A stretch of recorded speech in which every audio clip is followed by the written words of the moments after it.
Anyway, so in 2017 I was 12, and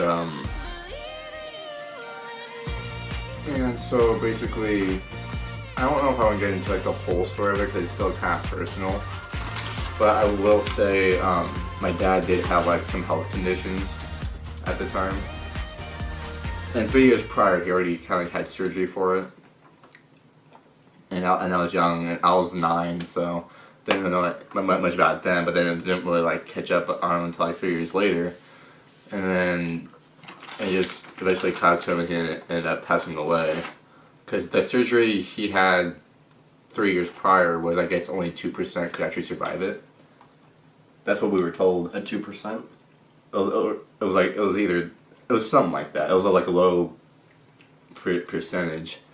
And so I wasn't told any of this because I was young and no one wanted to really tell me about it. But it didn't really happen to him until like 3 years later. And then he ended up passing away on November 8th of 2017. And that's kind of like where my life changed forever at that point. And then, because, I mean, I was fortunate enough for some portion of my childhood I never really like experienced. I had a somewhat of a happy childhood. Just it kind of got ruined with all the family members I was losing, and specifically my grandpa and my dad, two people I looked up to, and still do to this day, even though they're not around. But yeah, it kind of jacked me up for a little bit. And again, I was young, and I didn't really allow myself to really grieve it until probably during the pandemic, like during quarantine. That's when I like really grieved it. And but in 2019, I was just so down, and I got to the point where I was like suicidal. And this was way before I started my channel. Even though I did start my channel in 2019. But then I only used it for like a coping mechanism, because my videos weren't even good. I just recorded stuff to just record stuff. So, but I will say I did have a suicide attempt, and when I say that, I'm not fucking lying, because if I was lying about it, then that would make me a piece of shit. I actually did attempt it. And it's better to talk about now than it was for. I didn't really start to like open up about it till probably last year, I think. Because for a while, for a good 2 years, it was hard to really talk about until I got more comfortable talking about it, since it was kind of pretty much my story. I was 14. It was April of 2019. And I was at the point where I was like, I'm fucking done. Like, I can't do this. Like, and this was back when I was still kind of getting bullied at school too. And just like when I was at school, I just felt like I didn't belong. I didn't really have anybody. And then my whole family situation was fucked up. And so one night, when I was home alone, I just couldn't really do it anymore. And then, but of course, I was afraid of anyone finding out about it. So I was trying to do it in the least noticeable way possible. Like, I thought of cutting, but I never cut it because I knew people would find out right away. And I wasn't going to like overdose with like drugs or anything, or like pills, because I knew that would also be too obvious. So what I did was I took a bath, and I put it to the hottest point to where I was too overheated and too exhausted to get out, and I filmed the tub up to the rim of the tub.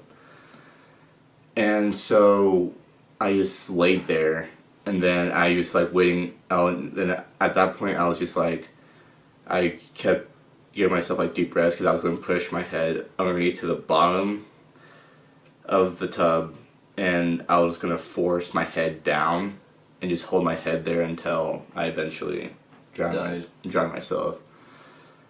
And so when I was doing that, a lot of shit was going through my head in the middle of it, and it didn't get to the point to where like and it's got to the point where like I actually have a fear of drowning because I technically kind of almost experienced it. I just remember just like laying there, and then like like for the longest point you're underwater, your chest like gets so tight to the point to where it freaking hurts. Mm-hmm. Because you literally can't breathe, and and I remember at that point I was just in complete fucking agony because I was like shaking my head and shit because I was in so much pain that because obviously I couldn't breathe, I was underwater. And it wasn't until it felt like my dad was talking to me, because that's what it literally felt like. And so it was like he was saying, what is this? Because it also like he was saying exactly this. What is this going to benefit anything? What is everyone that in your family going to think about, like, that you're going to when they just lost me? And it's like, what do you think your mom's gonna think? What do you think your brother or sister? What do you think everyone that loves you gonna think that you're gone when they just lost me? Just lost me. And then that like hit me, and then I remember like I opened my eyes underwater, and and everything was just so fucking blurry because I was like at the verge of being dead. So and I remember and I just remember like barely like when I was almost done, I shot my head up out of the water, and I gasped for a lot of air because I about drowned. And I just remember I just broke down crying, and then I remember I drained it, and I still laid in there for like a good 10 minutes until I got out. Whew. Yeah, I got a little choked up talking about that, but yeah, that's kind of like my story on that. And it's the only time I attempted it, but still in my head, I still think about it. Because even now, it's still hard to take baths, because I like taking baths, but then it's up to the point, because I still like to hold my breath underwater just because it's soothing, Mm-hmm. I do that. So I still do that, but then again, it's at that point to where, like, I think about that, and I was like, no, I can't do that. And then some days I'm just like, well, what's the point of living, But yeah, and it's been 3 years since then. And that was like in the upstairs bathroom at that time, because I still lived upstairs at that time. So whenever I go in there, I still kind of think about that. But yeah, so, and then it also kind of got really bad again throughout the pandemic the year after.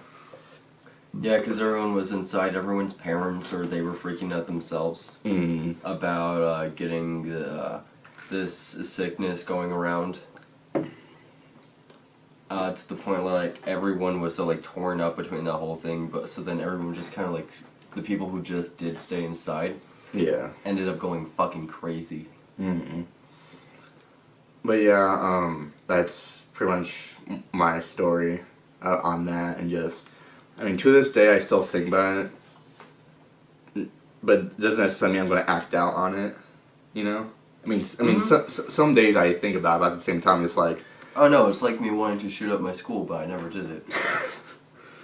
But yeah, just because now I'm more aware of that, like, sometimes I'm still like, I still have to be here because I feel like I still have to be here for other people.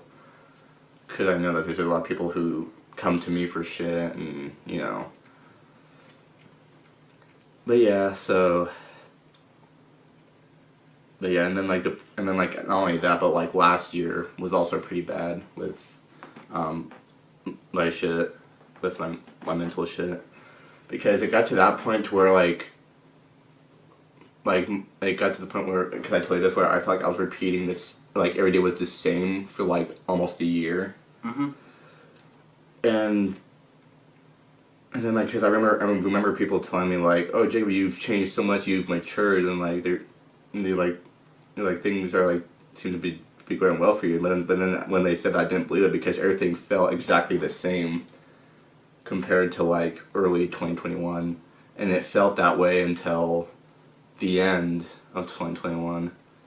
And I still feel that to this day, but not as bad as I do now. as I did last year. But the only time I start to feel that way is when I'm in here, and then that's when I kind of drive myself crazy. But at the same time, I think that's also part of it is that I isolate myself here a lot. Especially in this room, my bedroom. Yeah, I know that feeling. But yeah, I feel like I've talked a bit much. No, you're good. Trapping.